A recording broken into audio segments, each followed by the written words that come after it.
I am Maharlika. Magandang araw mga kamaharlakan, naway nasa mabuti kayong kalagayan at maayos na pangangatawan. Ano nga ba ang tunay na pagbabago? Kakabase nga lang ba ito sa namumuno o sa mga taong bayan na nais nitong magbago ang kanilang sitwasyon, na kung saan ang kahirapan pa rin ang kanilang dinadanas sa mapagsa hanggang ngayon, dahil kung ang namumuno ay punong-puno pa rin ng korupsyon, siguradong ang pagbabago na inaasam ay mauuwi lang sa isang pangarap, sapagkat malabo itong mangyari kung sila ang hahawak ng sistema ng ating gobyerno. Kung sa taong bayan naman ang daan para sa tunay na pagbabago, dapat alam natin kung paano natin ito ipaglalaban, na may matinding desperasyon at malalim na paninindigan, kung kaya't ito na ang panahon para magkaroon ng tamang pagkakataon tungo sa hinahangad ng tunay na pagbabago, walang iba kundi ang pakikipaglaban ng royal couple para ituwid ang lumang sistema ng gobyerno at palitan ng bagong sistema na kung saan divine monarchy ang sistema nito, na ang bagong pangalan ng Pilipinas. Federal Republic of Lupasug and Federal Republic of Philippines Islands of the Maharlika Kingdom of God Lupasug Empire. Assalamualaikum wabarakatuh. Magandang umaga po sa inyo. This is Queen Helen Abdurrahman Elizabeth III. Assalamualaikum warahmatullahi wabarakatuh. Live from the land of our forefathers. This is Queen Helen Abdurrahman Elizabeth III. Magandang gabi po sa inyong lahat na nandiyan sa Visayas, sa Iloilo, sa Cebu, at sa ating mga taga Mindanao, Sultan Pocan, sa Socsarjan, sa Maguindanao, Sultan Kelly, at ang kanyang pamilya, Dato Ahmad, Dato John Bagares, Dato Alex, lahat kayo na nandiyan. Magandang gabi. Magandang gabi din sa atin sa Sultanato ng Panay, Sultan Edgar Lopez, Princess Lorena, at ang ating nasa Luzon, nandiyan ang ating mga kapatiran sa Federation ng Sultanato, at diyan din sa ating Sultan sa Visayas. We have the Sultan Jerry Silab at ang ating kasama dito sa ating ginagalawan sa pinakadulo na ng ating gawain sa misyon na ito. Sultana Madeline Silab.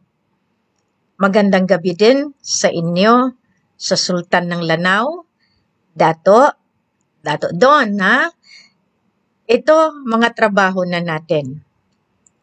Kaya nga sabi ko, kung sino sa akin, para sa akin, para sa Diyos Ama.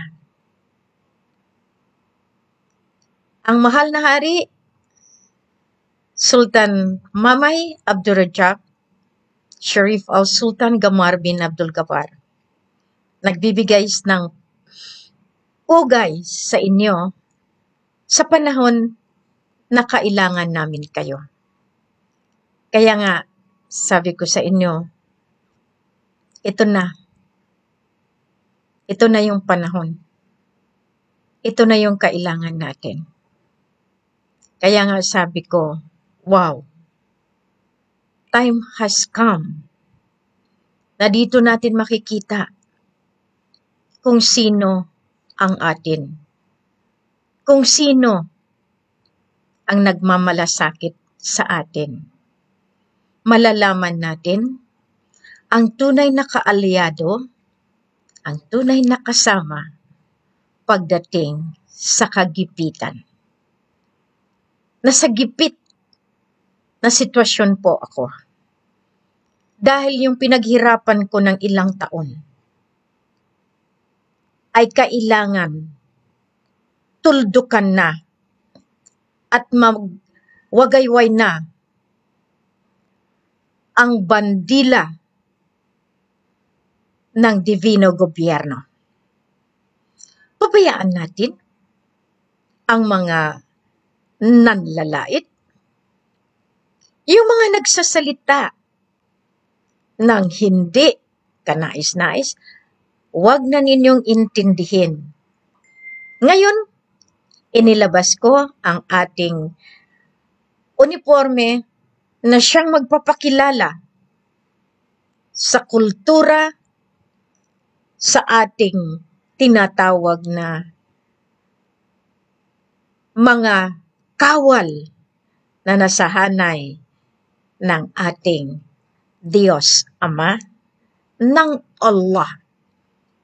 Kasama ang nabawi nating ahensya ng Union of All Nations, the League of Nations, the United Nations, na nakalaan mismo sa Lupasug Empire. Kaya nga sabi ko sa inyo, pabayaan na natin sila. Kasi, sabi ng mga lolo natin, gawin mo ang dapat gawin. Ngayon, my favorite word is now. Now is the essence of time. Kaya nga minamadali ko. I tried to release my loans, yung mga hiningi ko noon pa na pagdating ng araw, kailanganin ko kayo. Sana makinig din kayo. Ito na yung panahon na mas kailangan ko kayo dahil ito na yung pagsolusyon sa grasya na hinahangad natin. Kunting-kunti na lang, pero sa iba malaki yan, siyempre. Pero kung tayo lahat, mula Visayas hanggang Palawan, hanggang Mindanao, hanggang Luzon, mula Apari hanggang Hulo, sa dulo ng Palimbang, sa dulo ng Sulu, sa border, pag nagkaisa tayo, masusolusyonan ko. At diyan makikita ang lahat ng kailanganin natin. Kaya nga, dito ramdam ng lahat kung bakit si Queen umaarangkada na. Sabagay, umaarangkada naman ako noon pa man. Kaya, hinihimok ko kayo, mga kasama, huwag na kayong paaapekto sa mga pasaway. Alam niyo ba kung bakit? Negative energy lang yan. Tingnan niyo si Queen. Di bali ng lahat yan. Ginagawa ko na lang almusal. O minsan pananghalian. At minsan hapunan na rin. Kasi, sabi ko nga, kung dibdibin ko, paano kung matepok ako ng dahil dyan? Di wala na kayong Queen Helen. Noon pa man, sinabi na nila yan.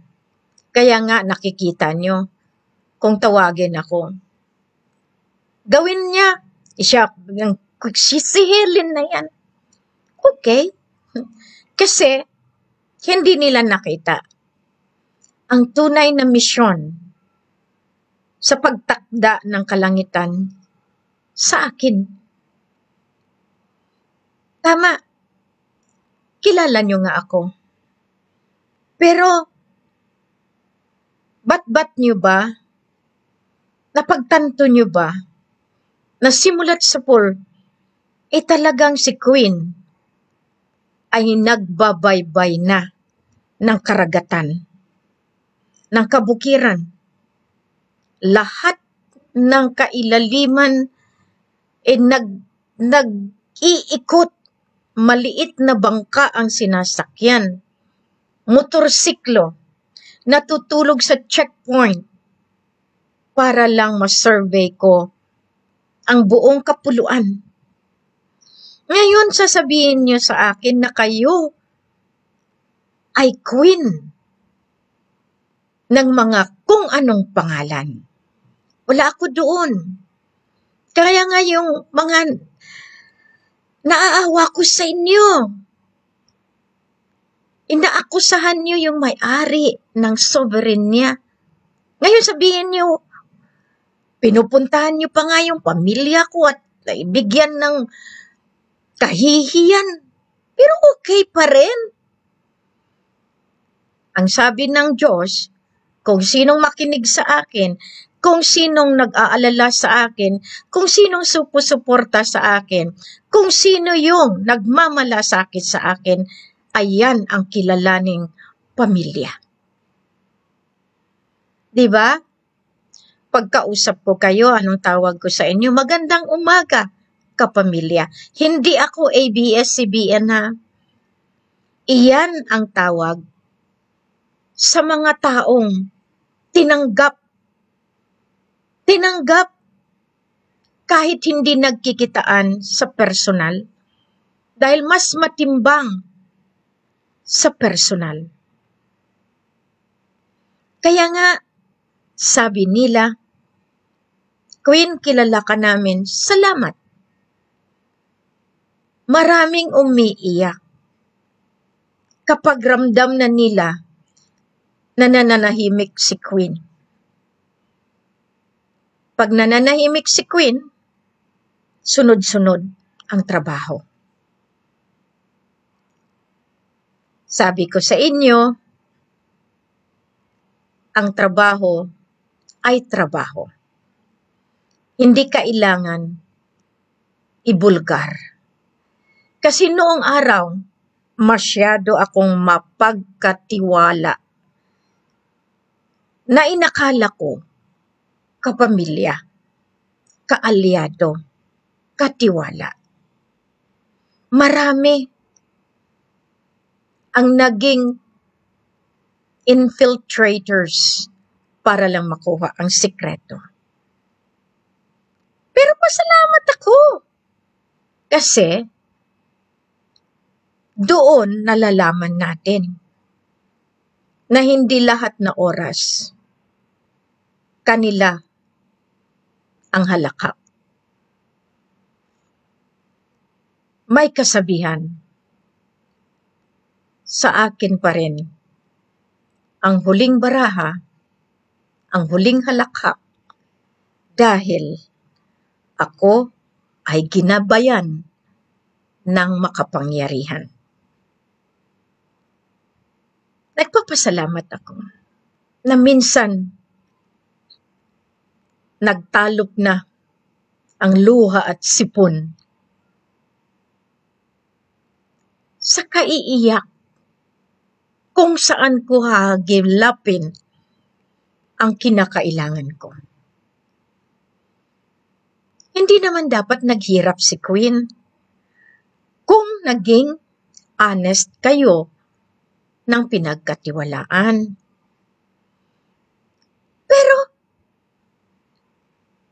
it's not kawalan ni Queen. Kung ayaw niyong maniwala, so be it. But never come to me para ipamukha sa akin na kayo pa rin ang masusunod. Dahil rinig na rinig ko yan. Ang hindi ninyo alam, mahaba ang pandinig at ang puso ang ginagamit para malaman ko ang inyong illegalidad na trabaho. This time, many of you are trying to check, how did it happen that Queen was able to capture those that made a different path? Sabi ko nga, mapalad kayo dahil hindi palingkera si Queen. Kaya nga kahapon o nung isang araw, doon sa broadcast ko, there are two ironical premise that I have projected, but still no one was able to assimilate kung ano yung gusto kong i-project. Sa first premise, sinabi ko, ni minsan, hindi ako naging mapagmataas. Kung kayo nakakaintindi at nanamnam ninyo, bakit doon sa second premise, nagsabi ako, sorry, pasensya, dahil nakapagsalita ako ng mataas. This is two reality na dapat makita ninyo. Ni minsan hindi ako naging mapagmataas.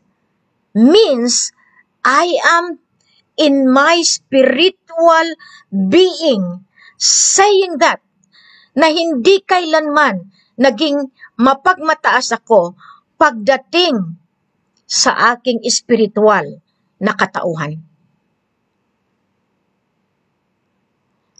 Kailangan kong maging mataas sa physical sa ngayon because this is the ruling. This is now the administration, the management of the Queen. Kaya nga, kahit kayo, mga kadugo ko, this time kailangan nyo na titingnan. Ilan na sa inyo ang nagsisisi dahil sa ginawa ninyong kalapastanganan at pagnakaw ng aking katauhan. Ang pamilya, may respeto dapat sa isa't isa. Hindi kayang ipagkalulo. Hindi kayang ibenta. Hindi kayang ilagay sa kahihiyan o kalabuso. Marami kayong programa, pero natutuntun pa rin kayo. Ito nga ngayon, I would always see ngayon, now, and now, the end is near. And so I can see the final curtain. And so, anong gawin niyo? Sinabi ko nga in the previous broadcast, kayo ang nag-delay, hindi ako. Last December, sinabi ko na kay Secretary Bersamin, it will affect the entire governmental operation of the entire Philippine nation. Hindi kayo nakinig eh. Ngayon yung maliit na kukuti sasabihan ako ng ganyan na hindi naman nila alam kung anong trabaho ko sa taas. Kaya, meron nang nagbabaybay sa inyo, nagsusubaybay, nagbubuntot. Ang tapang nyo magsalita ng kasiraan. Ang tapang nyo. Who are you? That is the question. That even your superiors are already indebted to the source of origin. Ika nga, may mga pagkakataon talaga na nagiging mapanghas ang isang tao dahil may nagmamando, may likod, at sila ay napasubo na, sila ay nabasa na, kaya kailangan na nilang idiretso dahil alam nila na mapapahiya sila. You underestimated me actually. You have undermined my capacity. At hindi ninyo na-predict kung saan ako dadaan. Ngayon, at this very moment, I am releasing the different t-shirts, mga patutuo ng lahat ng agencies that had been created under the sovereign power and authority. Ano yan? Remember that the documentary, the 476 pages, has been given to the Supreme Court, to all the major agencies, to the DFA, even to the Philippine Constitution Association, to the Senate, to Congress, to Malacanang, to the Department of Foreign Affairs, to the AFP, Chief of PNP, lahat po yan binigyan. And the notice of absolute authority, binigyan din kayo. And the notice of absolute monarchy implementation, binigyan din kayo. What is the difference of all those who patterned my job doing the same thing, that when Malacanang stamp it with this QR, they finally say that they are the ones? What is the difference? The difference is wala silang otoridad to do so. Because once you are a claimant, you will always be a claimant, because there is an heir and successor that has been documented and is being blessed by the heavens and the earth below and the entire global agencies, which are the United Nations, the International Court of Justice, the World Bank, the International Criminal Court, and all the members of the Royal House of the Global Earth. Yan po yan. Kaya nga napatunayan na lahat na nag-claim are in the name of the so-called pathways of the cabal. I am in authority to say this to you because I have done my mission and I have spoken to you and I have stood down my pride coming to each and every one of you. Even to Vatican, Buckingham, Saudi Arabia,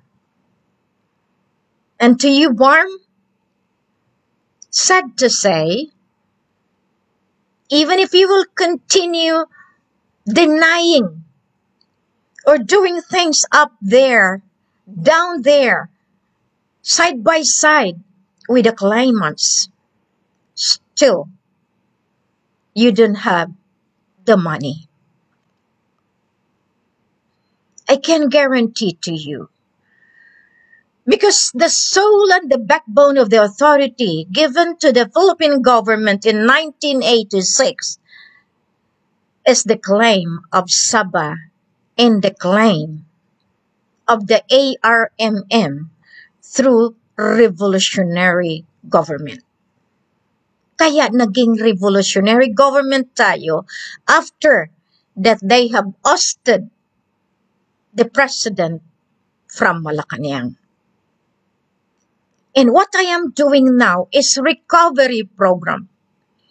Because if we do not do this, you can never benefit the 4.5% of all the accounts entrusted to each government, nations, in their central banks, respectively.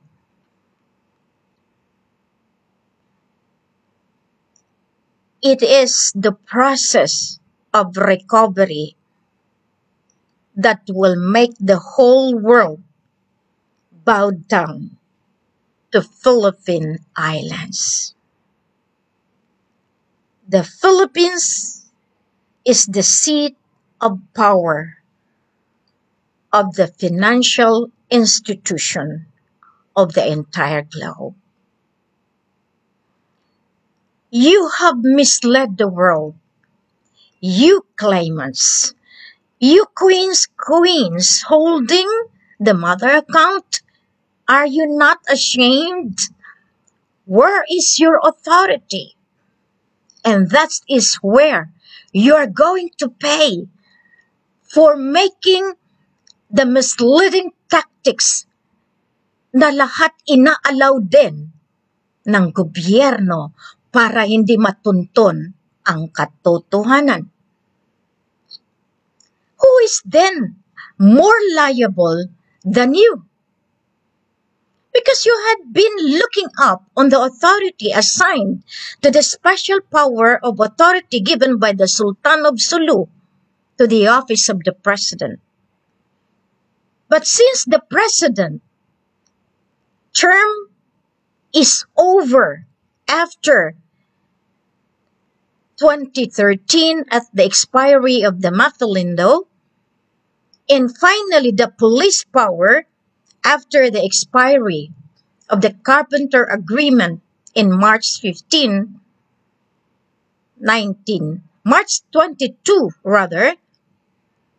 2015. And how many days from now, we have served our notice with the government of the United States of America that the contract of 100 years and the 9 years of not fixing it made the United States the default situation and condition. How much more in China? How much more all the superpowers of the world? That even America is indebted to the Sultan of Sulu. And since I am the Sultana di Jolo, it is my power and authority to recover what belongs to the source of origin. I was laughing just this morning when I have learned that people are mumbling because I am not in TV. I am not in the newspaper. What do you think? You must answer your own self for that. Because they do not want me to go out. They don't want me to be seen. They do not want me to be successful. Because if I am already there, they all go down. That is the difference between you claimants, between you who are trying to project that you are the true ones. I have done my assignment. Remember, if you want to do that, as I told you, that before the United States has been blessed as a nation, it was our forefathers.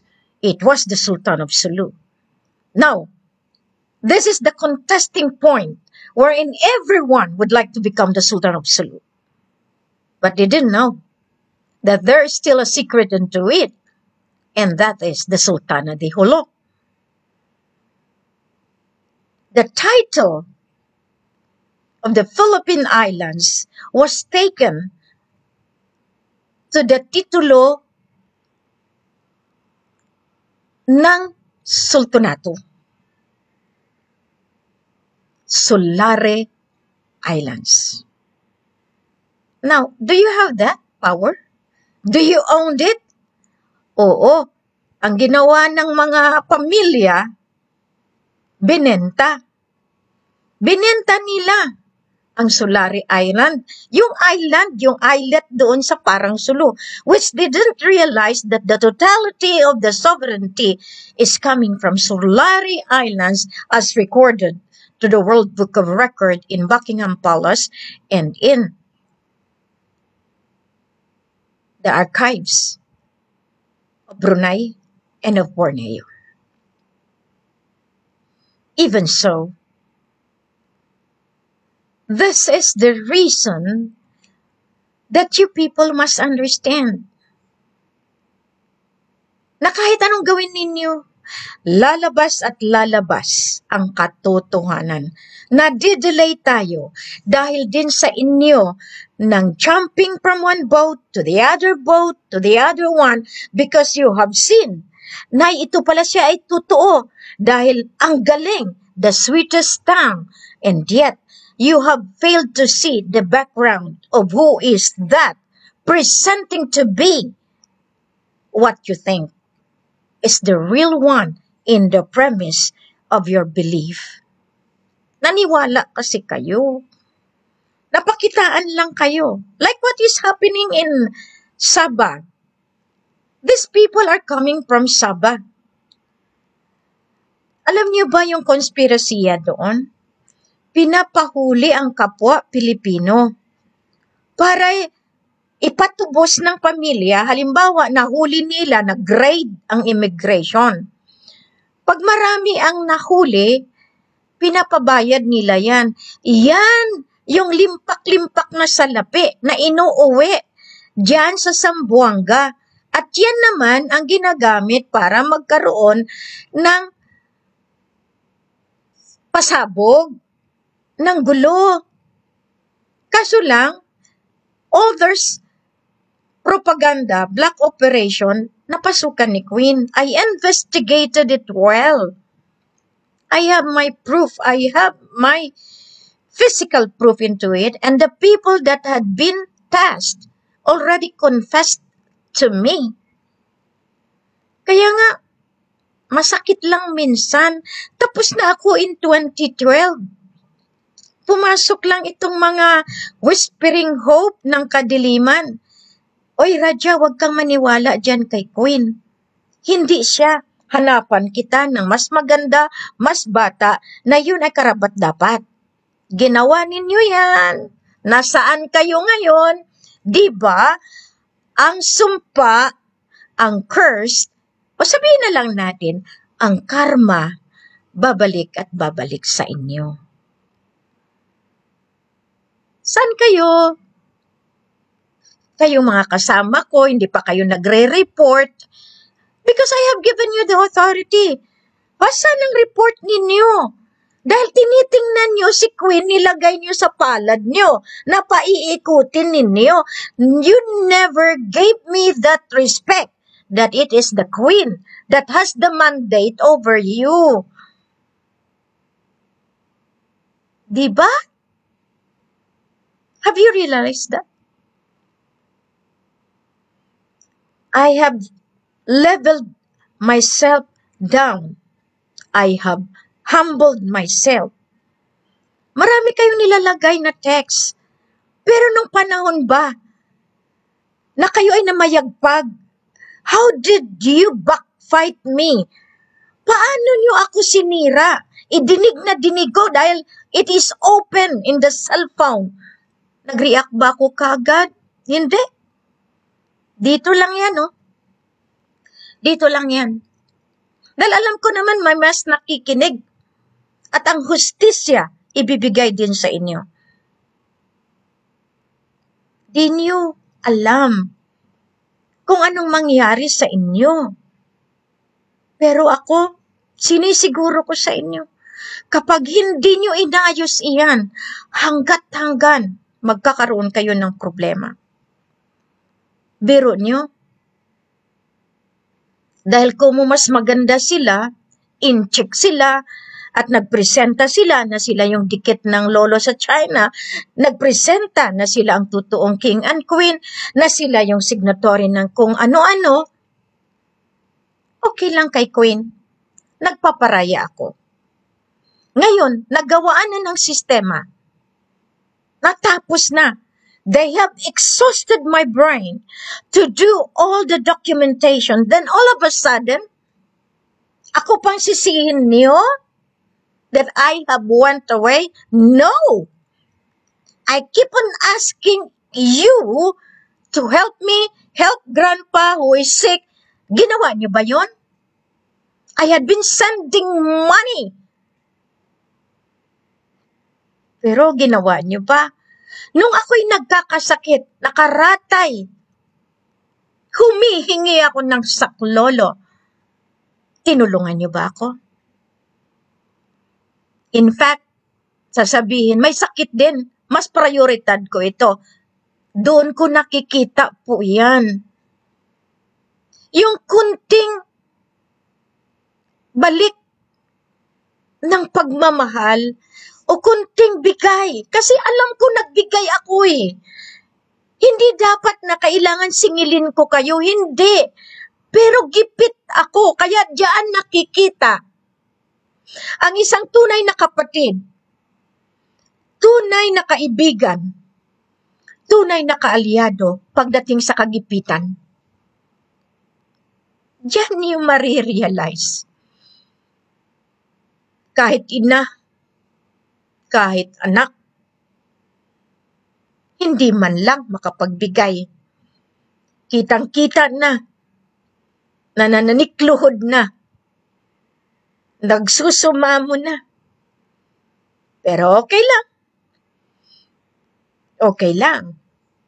Pero sa ngayon, nagmumukha akong kawawa. Pero ni minsan ba tinago ko sa inyo? Hindi.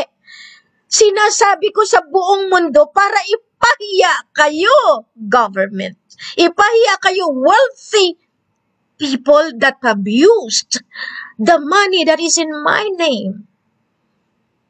Diyan kayo matatalo. Dahil may records. At alam nyo rin kung ano ang kaparusahan niyan. Ano unahan? At nagsasalita pa kayo? Patayin ako? Dahil akin na nga, kinuha nyo na nga, ang ginagawa ko, nililegalize ko, binabalik ko lang sa tamang akin. Masama ba yan? Kayo na nga magnanakaw. Ako pang patayin nyo. This is the same thing of what you had been doing to the poor people. Kayong mga mayor, you have the obligation to help your constituent. Do not use your policeman. Lalo na yung mga nabangsadang mga squatter sa Iloilo, sa Cebu, na pinapalayas ng walang support. Before nyo gawin iyan, gumawa kayo ng housing, ilipat ninyo. Tulungan ninyo makapag-umpisa muli. Kung talagang yung lugar na yan ay may karapatan kayo kunin. Pero sa ngayon, anong sinabi ko? Sa aking taga-ayos, sa ating nandiyadyaan, lahat ng problema sa lupa, kaya nga madi-dissolve kayo, Department of Agrarian Reform. Madi-dissolve kayo. Lahat na nag-ahensya sa mining. Kaya ayaw ninyo ako dahil tinutuwid ko kayo. Paano natin maayos ang divino gobyerno kung magpahanggang ngayon puro corrupt kayo? Corruption is the number one anay ng ekonomiya. The economy must be the backbone in order to let the nation stand. pero kayo pang nang uuna. Ginagawa ninyong eskwelahan ang pagnanakaw. At ang politika, hinuhubog ang anak para pagdating magnakaw sa ngalan ng politika. Which is mali. Kailangan natin ipagtanggol. Dapat ang sambayanan.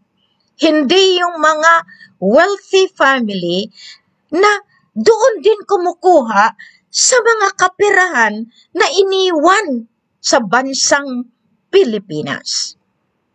I'm not using anymore Maharlika because you have abused, misused, used this name to be able to block me, to stop me, and to delay the program and to conceal the physical and the legal truth.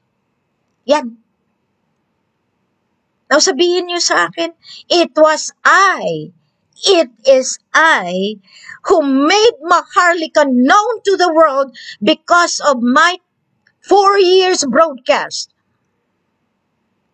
in the Tri-Media and even covered by the different radio station, TV station. But pag bumagsak na yung pera, goodbye. Kaya ngayong nagsasabi, bakit wala ako sa TV station? Look, I was offered, but I have to pay 1 million pesos in just a limited airtime at kaya pa nilang i-doktor ang pananalita ko. Huwag na lang po. Kung kayo mga intelihente,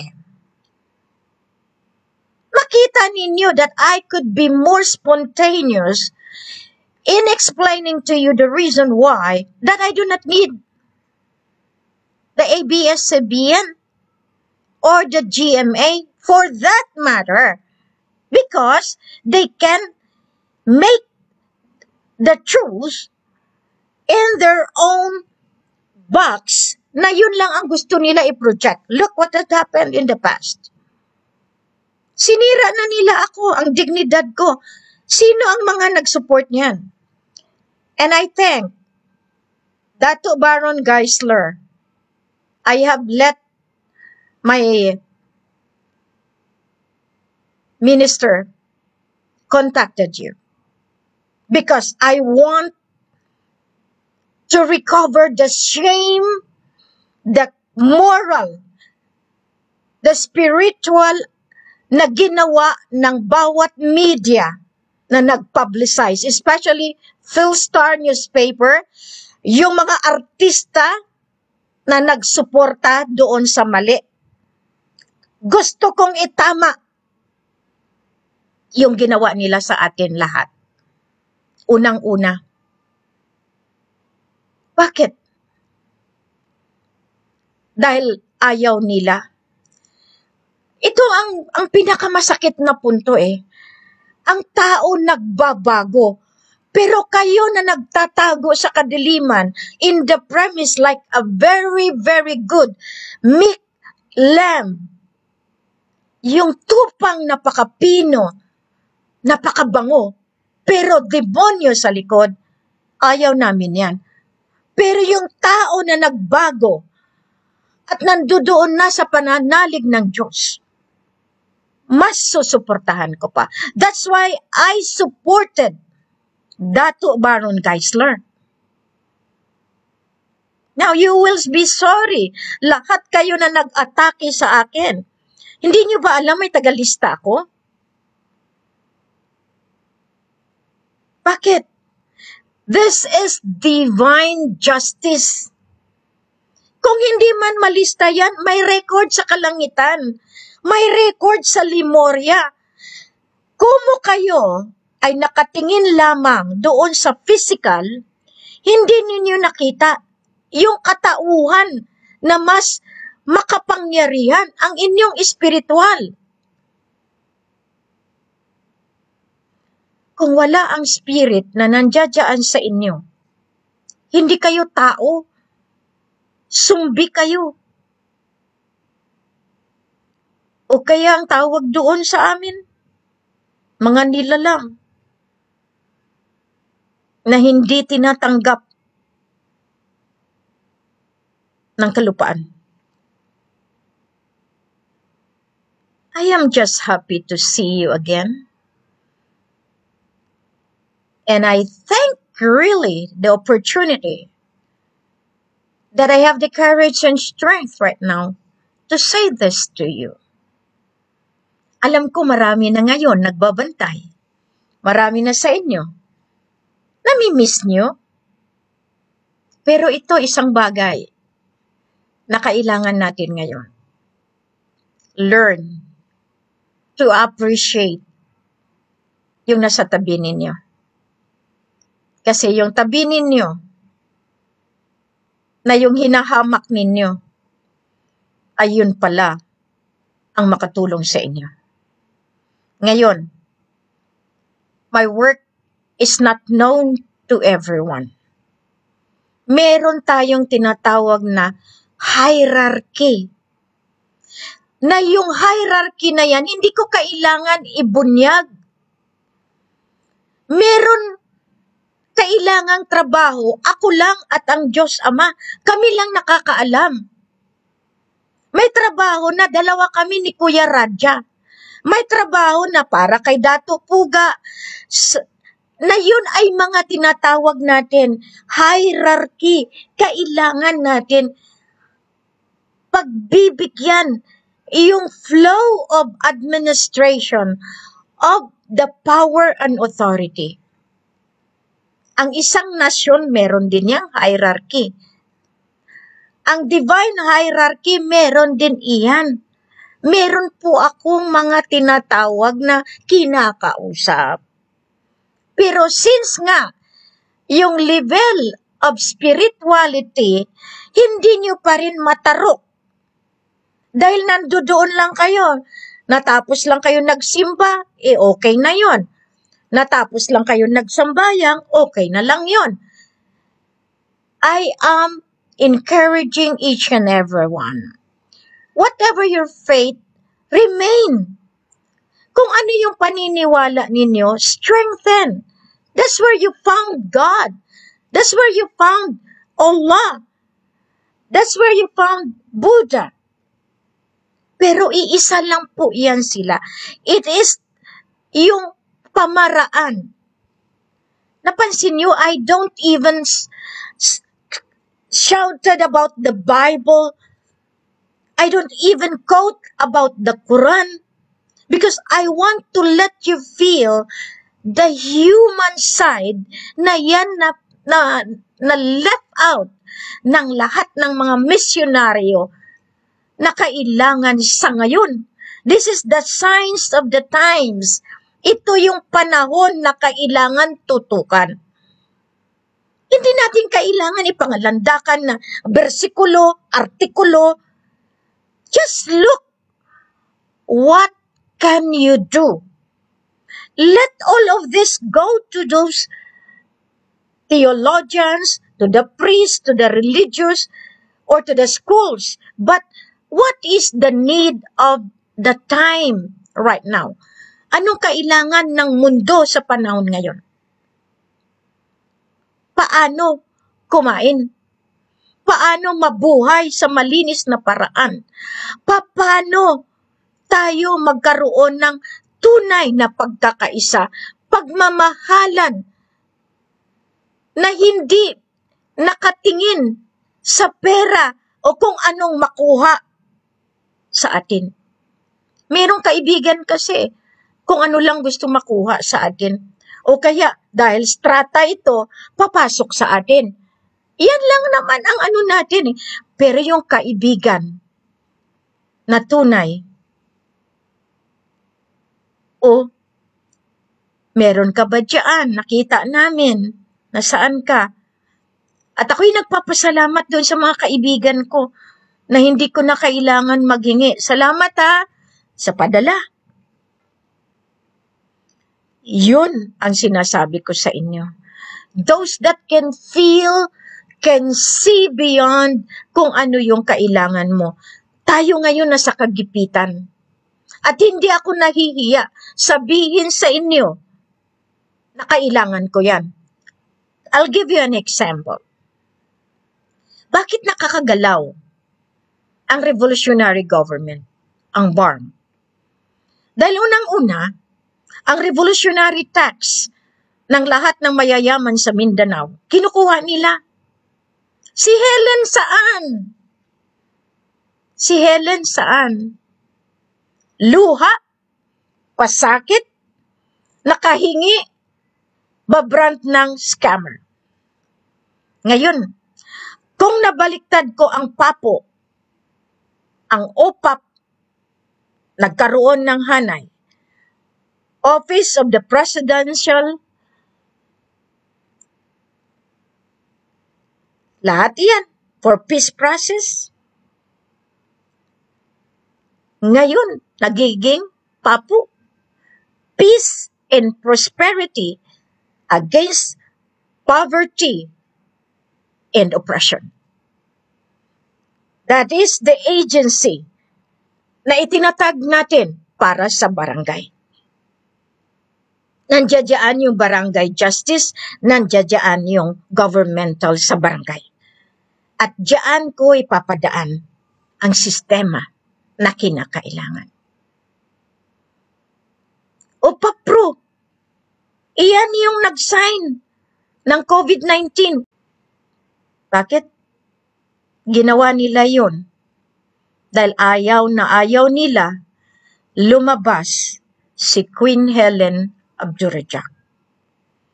March 12, 2020, lumabas ang first account. Nag-shoot sa lahat ng ahensya ng buong mundo ang pangalan ni Maria Helen Panulino Abdurrahman. March 15, 2022, total lockdown as announced in 2020, March 12, midnight.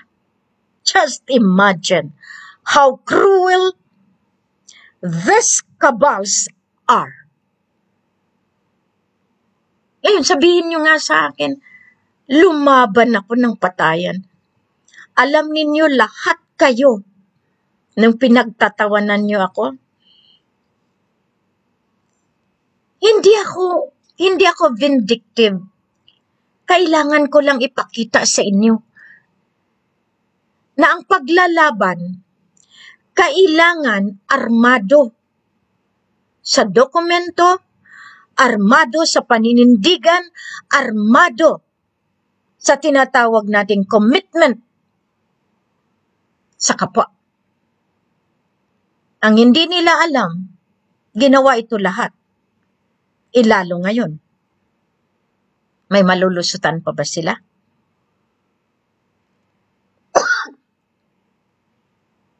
Kaya, ingat lang tayo. Kaya natin ito. Hinihiling ko sa inyo, sana bawat pag-uusap natin, makita ninyo na lahat ito inihanda. Kayo ang kasangga ko. Isinangga ko kayo. Ipinain ko pa kayo para lumabas ang tunay na katotohanan. Maraming salamat. Masalam.